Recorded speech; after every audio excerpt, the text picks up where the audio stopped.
So welcome to the How to Manage Stress workshop with Compass Go. So what we're going to look at today is who we are, who Compass Go are. We're going to look at what stress is and introduce you to the stress bucket. Identify changes, so changes that we can make and looking at the miracle question.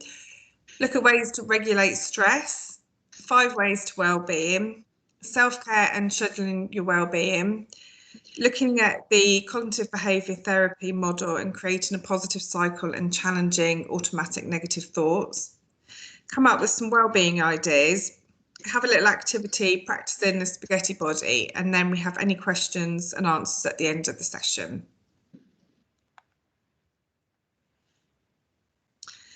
So Compass Go, we are the North East Lincolnshire mental health support team. We work with children, young people, families and educational settings within the North East Lincolnshire area. We provide support, help and advice for students and schools for issues related to mental health and wellbeing. So we can support with things like low mood, mild to moderate anxiety, common challenging behaviours, family and peer relationship difficulties, difficulty adjusting to change, difficulty managing emotions. We do have a duty line, which is the number at the bottom of the screen. So if you do have any questions that you want to discuss with a practitioner, then you can call the duty line and we can talk through any referrals that you might want to make.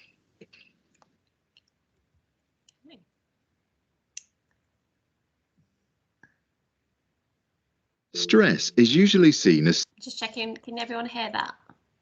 Yeah. Perfect. Something we need to avoid. This is not true.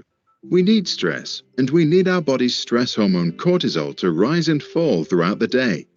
Stress helps us wake up in the morning, helps us focus, learn, and remember new things. It's when people experience too much stress and start having difficulties coping that stress becomes a problem. High levels of stress can disrupt the natural changes in the body's stress response system and start to affect our physical and mental health. Over time, accumulated stress can result in false FFF response activations. When trying to measure our stress tolerance, the bucket analogy can be helpful. Our stress tolerance, or the size of our bucket, is a product of our genes, personality, and life experiences, and its size varies from person to person.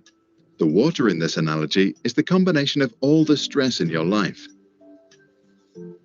We use the coping strategies we have available to keep our bucket from overflowing. They are like taps that allow water to drain from the bucket. Stress can include training, work, school, relationships, finances, moving, changing jobs, or the loss of a loved one. Both positive and negative experiences will affect the water level. A big bucket can hold more water or stress before it overflows. With a smaller bucket, less water is required for the water or stress level to become critical.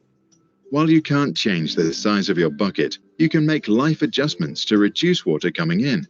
You can also learn new coping strategies and stress management techniques to allow water to drain out. Mind tools, exercise, quality sleep, relaxation, and sharing your feelings with friends are some examples of effective water taps.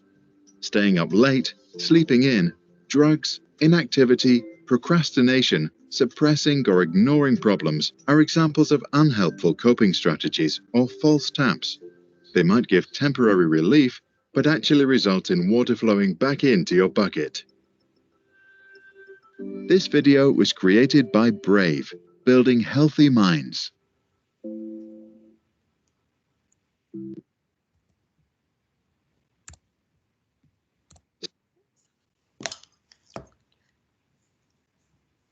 So we have some statistics here. So these have been taken off the internet. So 85% of UK adults are regularly experiencing stress. Over a third of British residents feel stressed for at least 1 full day per week. The most common cause of stress is money, followed by work, health concerns, failure to get enough sleep and household chores. 39% of UK adults admit they feel too stressed in their day-to-day lives. 54% of people who are stressed worry about the impact it's having on their health, and 32% of people use exercise to overcome stress. So the statistics on the other side are specifically looking at teaching staff. So 1 in 5 teachers say that they have experienced panic attacks. 75% of teachers in the UK report symptoms of stress, including depression, anxiety, and panic attacks, versus 62% of the working population as a whole. So that's quite a lot higher for teachers than the rest of the working population. 42% suicide risk for primary and nursery school teachers in England is 42% higher than the general population. So again, that's another alarming statistic. And 80% of classroom teachers have seriously considered leaving the profession in the last 12 months because of their workload. And that's just under 40,000 teachers quit the profession in 2016, which again is quite alarming. Okay, so how does stress affect the body? As you can probably see on the screen, there's so many different ways in terms of our physical body, as it, sort of headaches, problem sleeping, fatigue, weakness, and the mind then as well, sort of was leading to sort of mental health difficulties, so maybe excessive worrying, with the sleep issues, might, sort of have nightmares, muddled thinking. It's difficult to make judgments, clear judgments when you are feeling stressed. It feels like you can't think straight sometimes. And also our behaviour as well. Our appetite might change. We might eat more, we might eat less. We might turn, as it said in the video, to sort of unhealthy coping strategies such as alcohol, drug use, if we're feeling stress, and also sort of our emotions as well. We might not feel as confident as we usually do, and obviously things like low mood, depression, feeling alone, becoming more angry, are all quite common. And obviously on the right as well, there's some more ideas as well how sort of that long-term stress can affect your physical health as well. Things like your immune system, so you might be more prone to catching colds and other illnesses. And as I think I won't go through them all, as you can see on the screen, but lots of ways that stress can affect us, and obviously that's why we're doing this today, just to give you some tools and strategies to help you manage stress.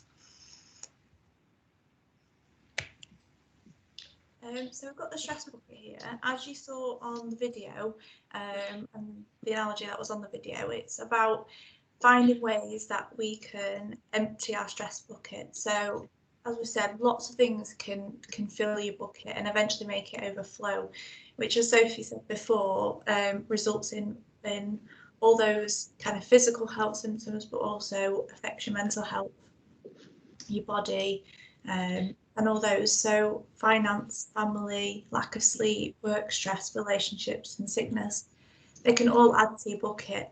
The thing is, everyone's bucket looks really different, and what may add to someone's stress bucket may not add to another's. So, try not to compare your stress to somebody else's stress, because they look very different. As with the taps, again, what empties your bucket can look different from someone else. So finding strategies that can empty your bucket will be really helpful. So we've got the analogy here of rusty taps and gold taps, because rusty taps link to like the unhealthy coping mechanisms, so social withdrawal, getting angry, self-harm, and whilst they may empty your bucket a little bit, they're not fully efficient in completely emptying your bucket and releasing all that stress. So we want to find taps such as your gold taps that are your healthy coping mechanisms. So you might practice mindfulness, you might do different self-care activities, you might exercise, you might spend time with friends and family. And it's the gold taps that you really want to concentrate on as a way to empty your bucket and release the stress.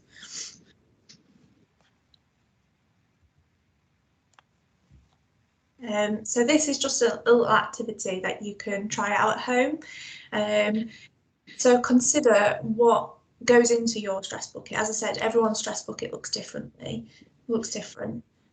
So what goes into your stress bucket, and what are the ways that you can try out that will empty your stress bucket, those gold taps, and consider if you've got any rusty taps and just acknowledge those rusty taps.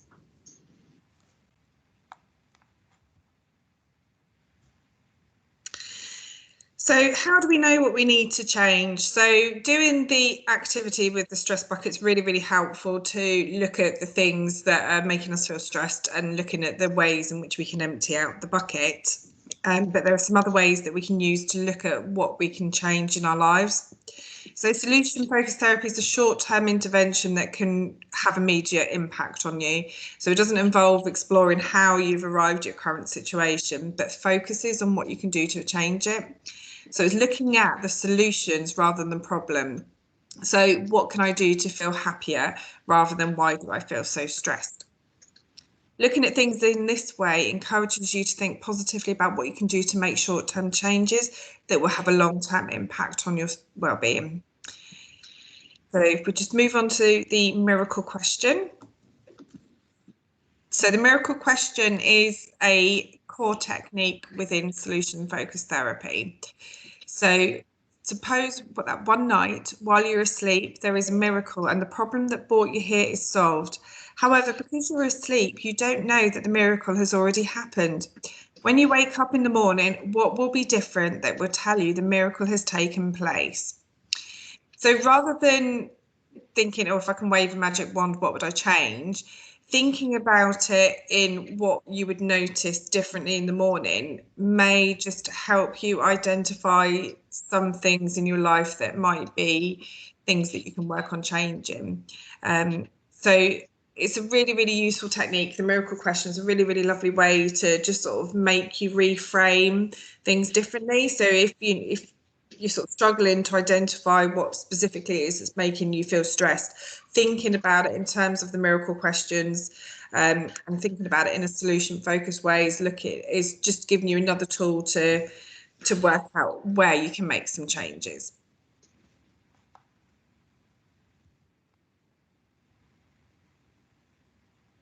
So again, small changes can have a big impact. So once you've worked out what you need to change, then you can set yourself a goal and a plan to change it, because quite often we know what we need to do, we know what will make a positive change for us, but sometimes we forget or we don't plan to do it, so life gets in the way.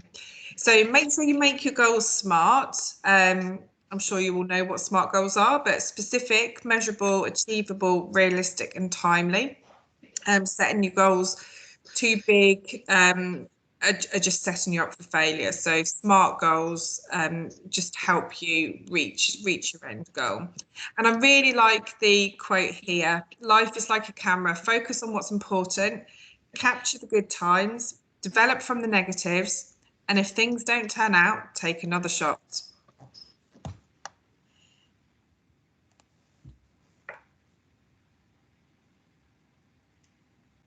So regulating stress. So once you've worked out some different changes that you can make in your life, there are other things that we can do to help manage our emotional well-being. So try different ways to manage stress, find something that suits you and something that fits into your life. And remember sort of the stress bucket, we all have different thresholds, we all have different size buckets, and we can all cope with different stresses. So try not to compare yourself to other people.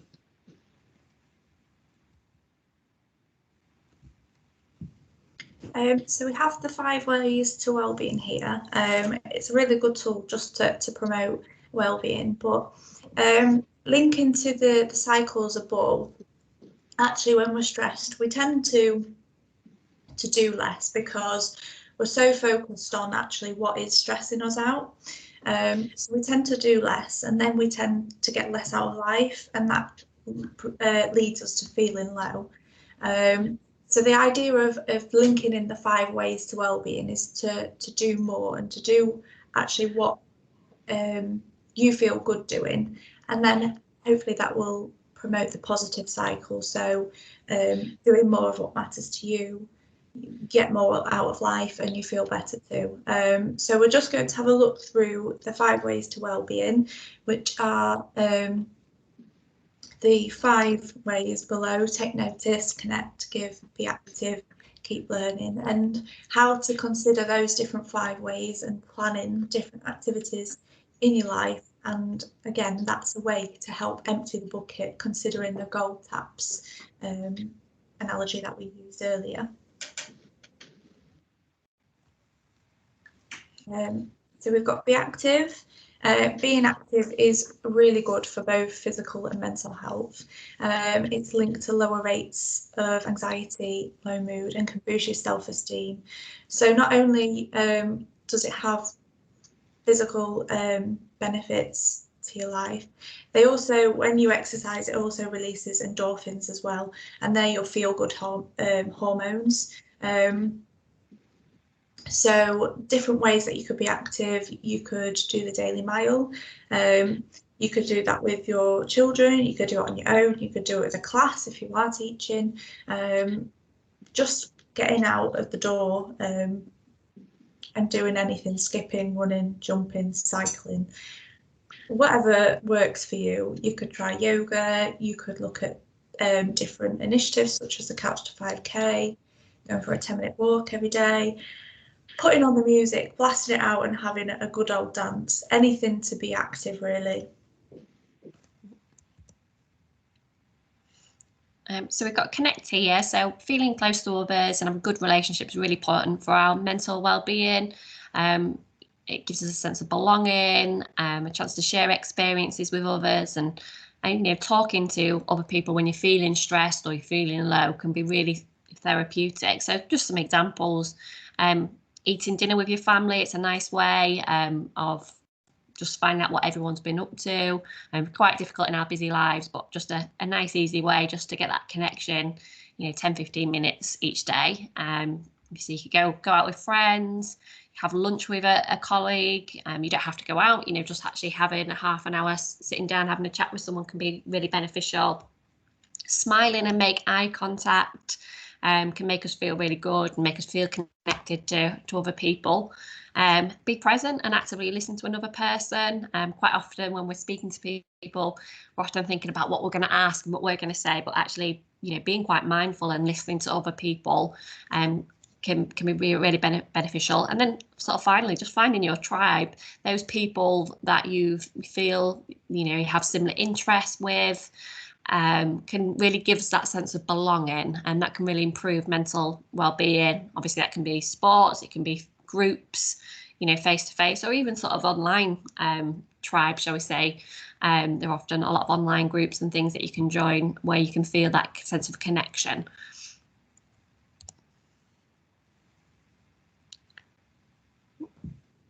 We have keep learning. So again, continue learning, and that doesn't have to be sitting down taking a course. It can be as simple as learning a new word a day, but keeping learning enhances your self-esteem, encourages social interaction. So I would say you learn something new every day, and that can just be with being with people.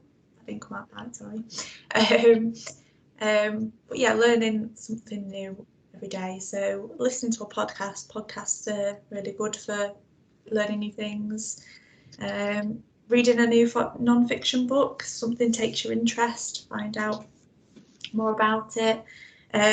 Setting your goal and trying to meet it. I think when you set goals, you learn what works for you, and you learn what doesn't work for you. So just finding more about yourself is a way to keep learning, and taking up a new hobby. So there are some examples that you can use for keep learning. And then sort of give, obviously it's quite difficult, isn't it, when you're feeling stressed and you're feeling overwhelmed, to be thinking about giving your time and things like that. But you know, you can keep things quite simple. But again, when we give, it does boost our well-being. It makes us feel good. So just a few examples really, you know, spending time with family, maybe without screens, without phones, you know, sort of giving our family members that undivided attention. Tell someone why they're important to you, you know, telling a co-worker that they're doing a good job. You recognise someone's efforts. Not only do they benefit the recipient, but they'll also benefit the person that's offering those compliments and spend that time with those people. So you've got take notice as well, and this kind of links into the mindful aspect of it. But this can be as simple as taking notice of yourself. Check in with yourself. How do you feel today? You might be having a really good day. You might not be having such a good day. And just acknowledging that and realising that, you know, life is a bit of a roller coaster sometimes, and not being so hard on yourself. But also taking notice of your environment and what's around you. So creating a self-care routine. How are you going to take notice of your body and look after yourself? Talking to someone if you're noticing that it is a tough day. Linking back to connecting with someone. They all the 5 ways to well-being do link in with each other. You could take a photograph of something that you find beautiful, fascinating, interesting on your daily walk. And take time to think about 3 good things that happened in the day. As I said, life can be a bit of a roller coaster, but there's always good things that happen in the day. So just taking time to take notice of what those good things that have happened in the day. And sort of leading on from take notice, there's some techniques that you've got here.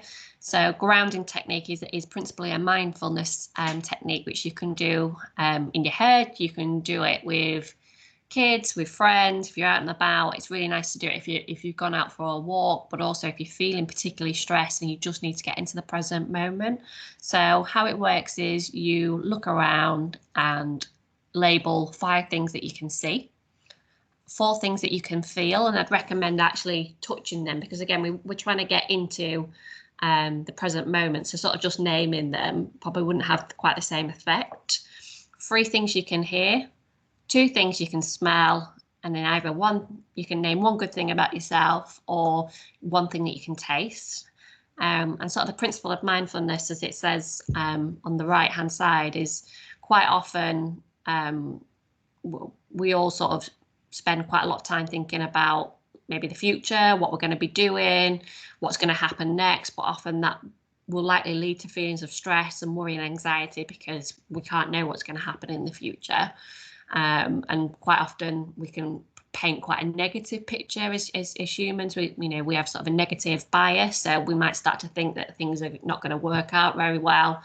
So again, making us feeling quite stressed or worried. But then also we can spend a lot of time in the past as well, and thinking about what's happened to us, maybe things that we haven't done so well, again in quite a negative sort of space, and it can lead to sort of those feelings of, low mood, feeling quite guilty and sad. So spending time in the present, because that's all we have right now. We can't change the past and we can't predict the future, can really give us a sense of sort of peace and help us with our feelings of stress and anxiety and worries. But that technique that I've just talked you through, the grounding technique, is one way of doing that, and just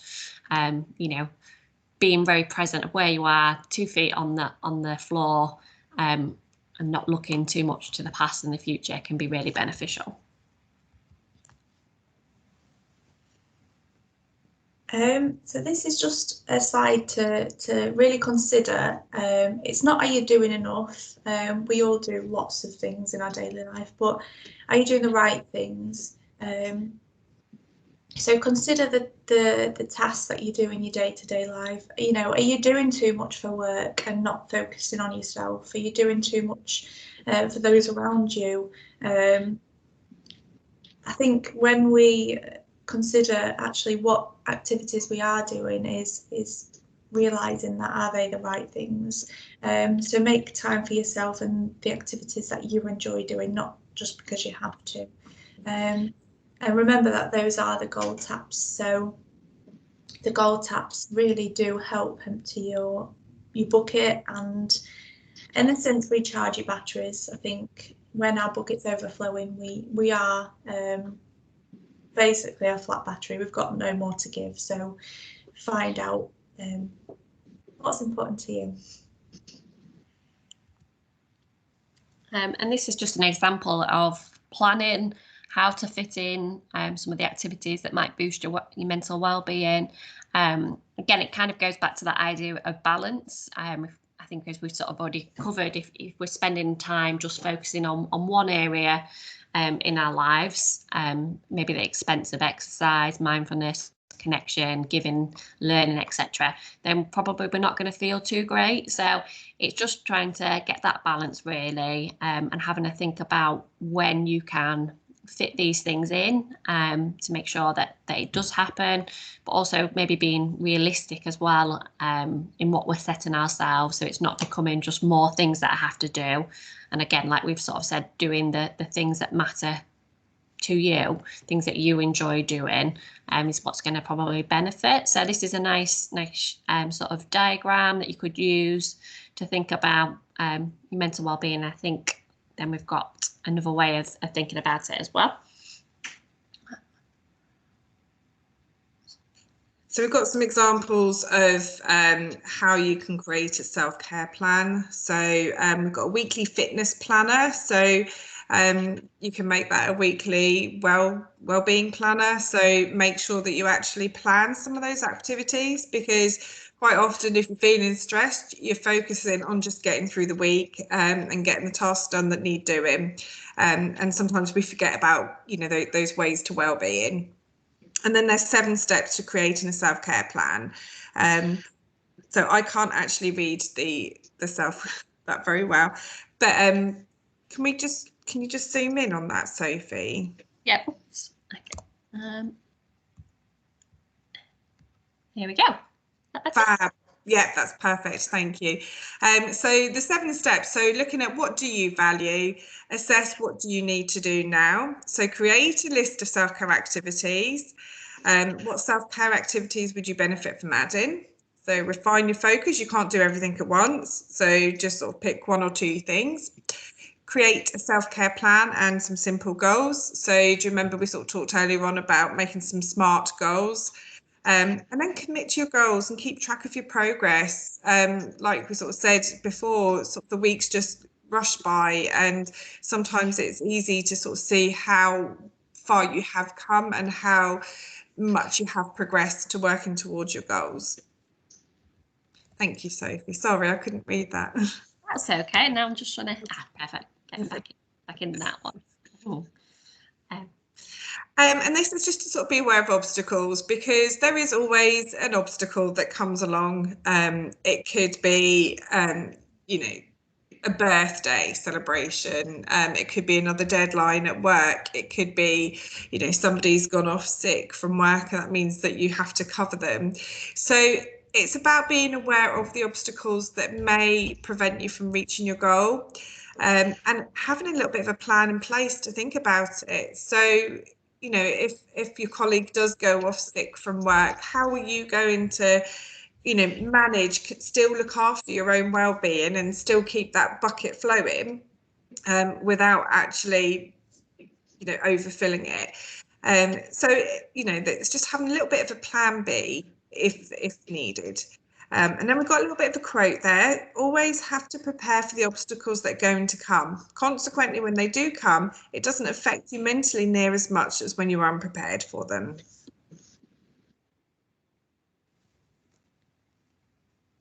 So this is just about creating a positive cycle, and that's linking into the CBT, the cognitive behavioural therapy.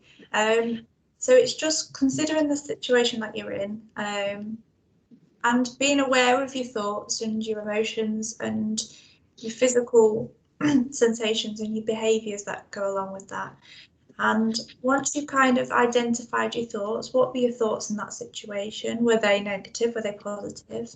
And how that then impacted on what you did, how you reacted, and how that in turn made you feel in your body. As we're aware, stress does have an impact on our bodily sensations. So just recognising that, and again your emotions and how they all link into a cycle, and it's not just a a clockwise cycle. It's not just an anti-clockwise circle. They all link in with each other. And the reason why we look at cognitive behavioural therapy is to know how to break the cycle or turn it into a positive one.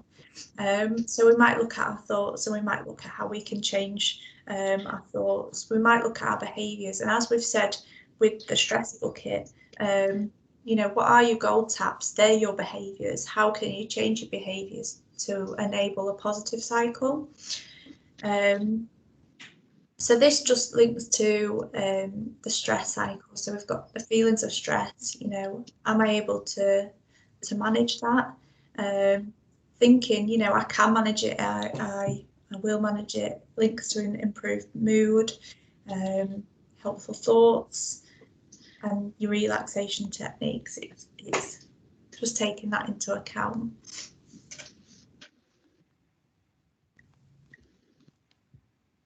So this is just an example really of how your negative automatic thoughts, or as Karen said earlier, automatic negative thoughts, impact on your behaviours and how you're feeling. So the situation really is here. You've got a never-ending list of jobs.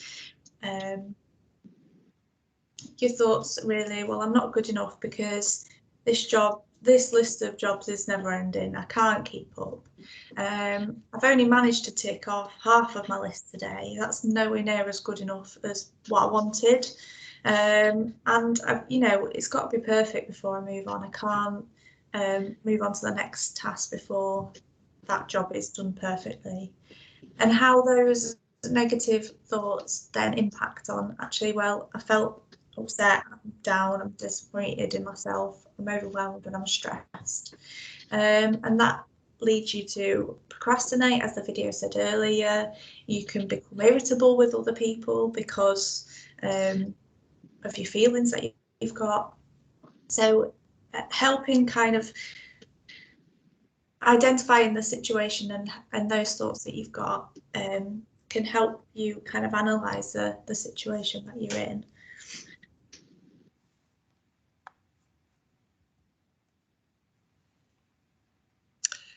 And again, this is just another way to challenge those negative thoughts. Whether you call them gnats or ants, they're still negative thoughts that really sort of are quite intrusive on our day-to-day. So we can challenge it. So change the negative thought to a positive thought. So I haven't got it finished is your negative thought, and just change it to I've made a great start. I'm not good enough, and change that to, well, I'm doing my best.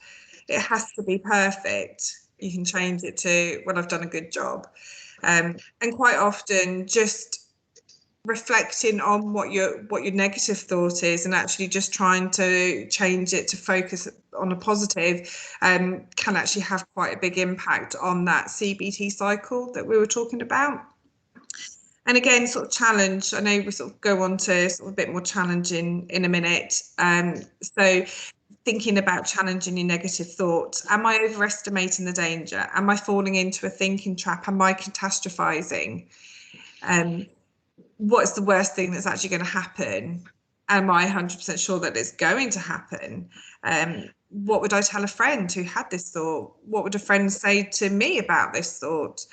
And is it a hassle or is it a horror? Is it really, as bad as I'm thinking it's going to be? So there's just a couple of ways to challenge those gnats. And one way that you could do is by putting your thoughts on trial. Quite often feeling stressed, what we're thinking about and how we're perceiving a situation can sort of contribute to that. So this is an example. It is based on teaching education, but you can certainly use it for for any thought really that's causing us some sort of distress. So thought is that I'm useless at my job. Quite naturally, if you're thinking that all the time, that is going to probably affect your behaviours, your emotions, and your physical sensations.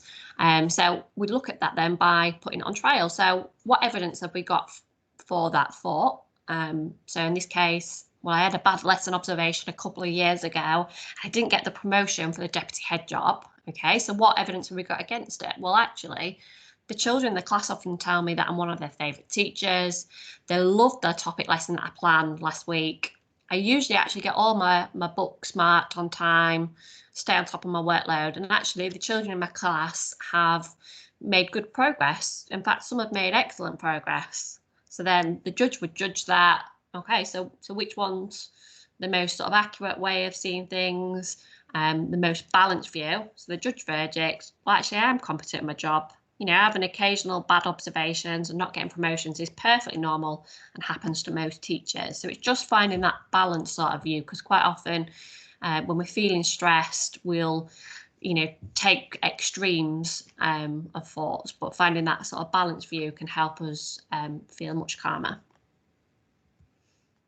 And these are just some ideas of wellbeing in the workplace. They could be used in schools, but they could also be used in any workplace really. So staff social events can be really helpful to have, whether it's lunch times, sort of nights out, or just any ways of connecting, because that's what we're looking for, as we mentioned, with 5 ways to wellbeing. Obviously, there is a board about 5 ways to wellbeing there, and also if you look on the NHS's website, there's lots of information on there as well that could go to that.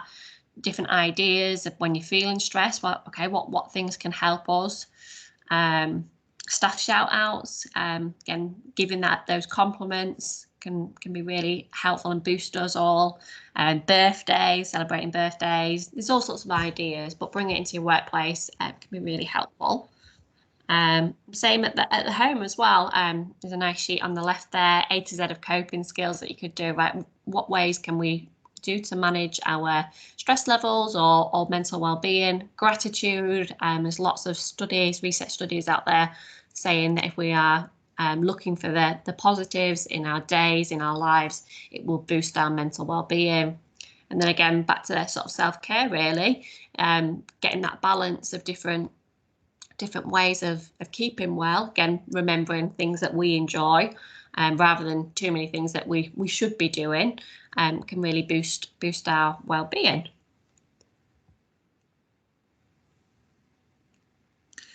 And then we just wanted to end this with a practical technique. So muscle relaxation is a really, really good technique for dealing with some of the physical symptoms of stress. So quite often you get headaches, you get, you hunch shoulders because you're spending, when you're feeling stressed, you're sort of quite tense.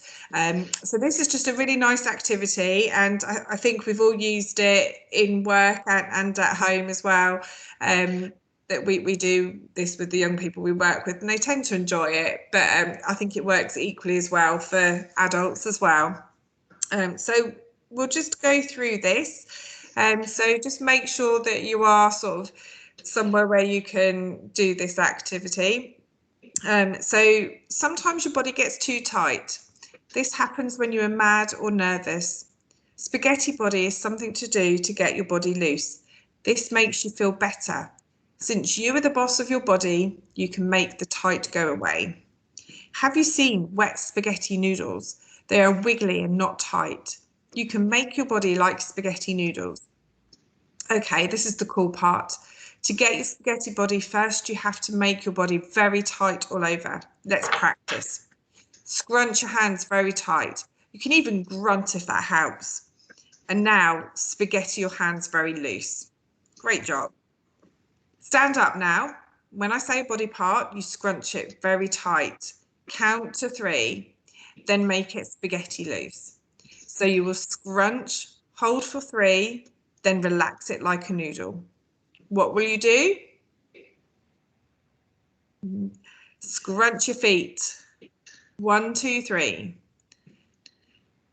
Now spaghetti scrunch your legs. 1, 2, 3. Now spaghetti scrunch your bottom. Laughing's okay, but keep scrunching.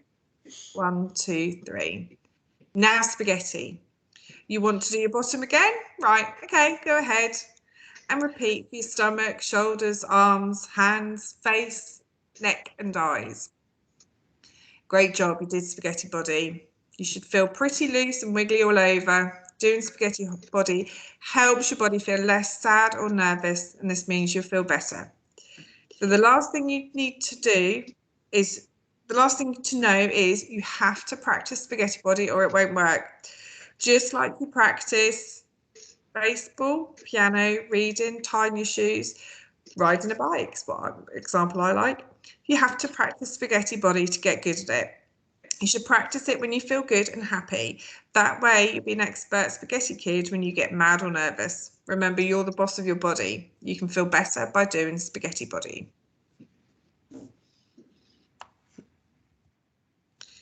So that is the end of our workshop. If you've got any questions, please do contact the duty number or check in with the link workers for your school. So if you are a school member, there will be an EMHP or a practitioner linked in with your school. The designated mental health lead for your school will know who that link is, so you can always check in with them and they'll be able to answer any questions, or you can give our duty line a call, and there is always a practitioner there. Monday to Friday, 9 till 4:30, but till 4 on a Friday.